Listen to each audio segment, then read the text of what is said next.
हाय रचित। हेलो मम्मा। रचित, हो गया खेलकूद? हाँ। तो थोड़ी सा आप क्वेश्चन आंसर हिंदी का कर लिया जाए। यस। हिंदी का आज का टॉपिक है आपके मल्हार की किताब का फर्स्ट जो कविता है, कविता का क्या नाम है? मातृभूमि। मातृभूमि का पूरा क्वेश्चन आंसर सब करेंगे। ठीक है। सबसे पहले मातृभूमि कविता किसने लिखी है? सोहनलाल त्रिवेदी जी। Very good. अब मैं आपसे शब्द पूछूंगी और आपको उसका अर्थ बताना है। तले, नीचे, समुद्र, समुद्र, एक नदी का भी नाम है और समुद्र का भी नाम है। समुद्र का भी नाम है। हाँ। एक नदी का भी नाम है, समुद्र का भी क्या नाम नाम? है। सिंधु। तीन त्रिवेणी, त्रिवेणी, तीन नदियों का संगम। पग पग, पग पग, कदम कदम, कदम कदम पे। छटा, छठा निराली, छठा छठ जाना। फैलना, हाँ। पुण्य भूमि, पवित्र भूमि, अमराइयाँ, आम के बाग, मलय पवन, मलय पवन, सुगंधित पवन, पुनीत, वंशी, पुनीत, गीता, पवित्र, वंशी, बांसुरी, सुयश, प्रसिद्धि, संवारती, सजाती, सजाती, निराली। निराली, झूमती। नो बेटा, निराली मतलब बहुत, अनिराला मतलब अद्भुत। अद्भुत। हाँ, ये दो आपको नहीं याद है, संवारती और निराली। रघुपति किसको कहा गया है? रघुपति राजा राम जी को। अच्छा, पहला क्वेश्चन, सोहनलाल द्विवेदी के बारे में बताने में मैं आपसे एक क्वेश्चन पूछूंगी। उनकी दो रचनाओं का नाम बता दीजिए आप। बढ़ते चलो बढ़ते चलो। बढ़े चलो और कोशिश करने वालों की कभी हार नहीं होती। ये दो कविता उनकी है। और आपको पता है, अब जो एनसीईआरटी से जो क्वेश्चन पूछे जाते हैं वो चैप्टर के बीच से इन बिटवीन क्वेश्चंस आते हैं। ठीक है। हिंद महासागर के लिए कविता में कौन सा शब्द प्रयोग हुआ है?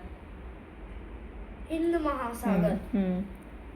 जो एक नदी का भी नाम है और एक समुद्र का भी नाम है, अभी बताया मैंने आपको। वो सिंधु। सिंधु। मातृभूमि कविता किस विषय पर है? मातृभूमि कविता भारत की प्रशंसा के विषय पर। भारत की उत्तरी सीमा पे कौन सा पर्वतमाला है? हिमालय। जनक की पुत्री का नाम? सीता। समुद्र या एक नदी का नाम?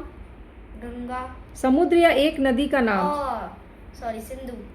कृष्ण और अर्जुन का संवाद वाला ग्रंथ? गीता। दक्षिणी भारत की सुगंधित हवा?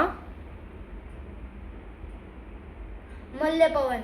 दशरथ के पुत्र? राम जी। तीन नदी का संगम? त्रिवेणी। प्रसिद्ध नदियां भारत की, तीन प्रमुख प्रसिद्ध नदियां? गंगा, यमुना, सरस्वती। वसुदेव के पुत्र? वासुदेव। बौद्ध धर्म के प्रवर्तक? बौद्ध धर्म के बुद्ध जी। गौतम बुद्ध। बुद्ध। कोयल कहाँ रहती है? कोयल आम की अमराइयों पे रहती है। तनमन कौन संवारता है? मलय पवन। झरने कहाँ झरते हैं? झरने अनेक झरते हैं पहाड़ियों में। श्री कृष्ण ने क्या सुनाया? वंशी, पुनीत, गीता। गौतम ने किसका यश बढ़ाया? गौतम ने भारत का यश बढ़ाया। आकाश कौन चूमता है? हिमालय। गुड।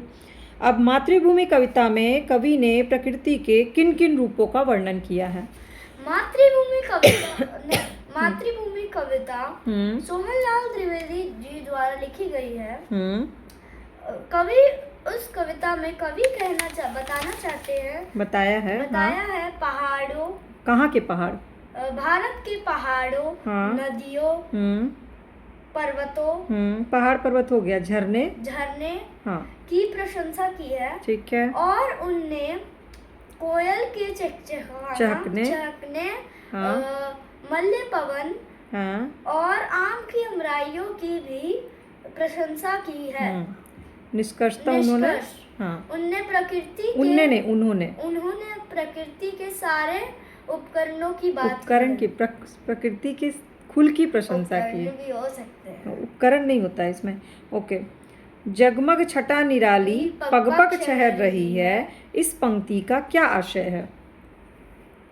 आशय अर्थ। अर्थ। प्रस्तुत पंक्तियाँ। प्रस्तुत पंक्ति हाँ पाठ मातृभूमि कविता से हाँ ली गई है, जिसमें भारत में 3 पवित्र नदियां बहती है, यमुना, गंगा और सरस्वती। जो तीनों नदियां आसपास के वातावरण को तीनों की लहरें अपनी सुंदरता आसपास बिखेरती है। Very good. और आसपास की धरती को सींचती है। भारत में इसके कारण क्या रहता है? धरती हरी भरी रहती है और फसलों का सौंदर्य सबको खुश रखता अपनी है ओर और आकर्षित करता है, अट्रैक्ट करता है, आकर्षित करता है। एक बार हम इसको पढ़ के सुना देते हैं।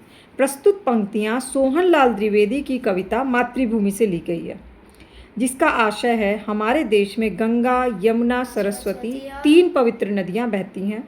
इनकी लहरें चारों तरफ अपनी सुंदरता बिखेरती है। धरती को सींचता हुआ इसका जल धरती को हरा भरा रखता है और लहलहाती फसलों का सौंदर्य सबको अपनी ओर आकर्षित करता है। तो इस जो पंक्ति का आप अर्थ बहुत अच्छे से समझ गए, आपको अर्थ पता था, बट जो आंसर राइटिंग की भाषा होती है वो थोड़ा सा बिखर जाता है। भारत को पुण्य भूमि और स्वर्ण भूमि क्यों कहा गया है? पहले पुण्य भूमि का अर्थ बताना है। भारत को पवित्र भूमि, पुण्य भूमि का मतलब पवित्र भूमि होता है, और भारत को पवित्र पुण्य भूमि इसलिए कहा गया है क्योंकि भारत ऋषि मुनियों की भूमि है, और ऋषि मुनि अपनी ज्ञान, दया के लिए विश्व में जाने जाते हैं। इसलिए भारत को, और भारत में सबसे ज्यादा ऋषि मुनि होते हैं, इसलिए भारत को पवित्र भूमि कहा जाता है। अब पैराग्राफ चेंज। स्वर्ण भूमि को क्या मतलब? भारत को स्वर्ण भूमि इसलिए कहा जाता है क्योंकि भारत में फसलें, धरती बहुत उपजाऊ है। और भारत में फसलें सोने की तरह लहलहाती है। Very good. ऊंचा खड़ा हिमालय डैश डैश डैश छहर रही है, ये कविता का एक अंश है। ये काव्यांश किस कविता से लिया गया है? ये काव्यांश मातृभूमि कविता से लिया गया है। हिमालय किसे चूमता है? आकाश को। त्रिवेणी का क्या अर्थ है? त्रिवेणी का अर्थ है 3 नदियों का संगम। पग पग पर किसकी छटा रह रही है? पग पग पर नदियों की छटा लहर रही, नदी के लहर है जो ना। सिंधु शब्द का प्रयोग किस महासागर के लिए किया गया है? सिंधु शब्द का हिंद महासागर। हाँ। हिमालय से एक वाक्य बनाओ। हिमालय भारत का सबसे ऊंचा पहाड़। भारत का सबसे ऊंचा पहाड़। सुयश। गौतम। कल्पना चावला ने भारत का सुयश बढ़ाया अंतरिक्ष में जाके। पग पग मतलब? कदम कदम पर। हाँ। एक मिनट।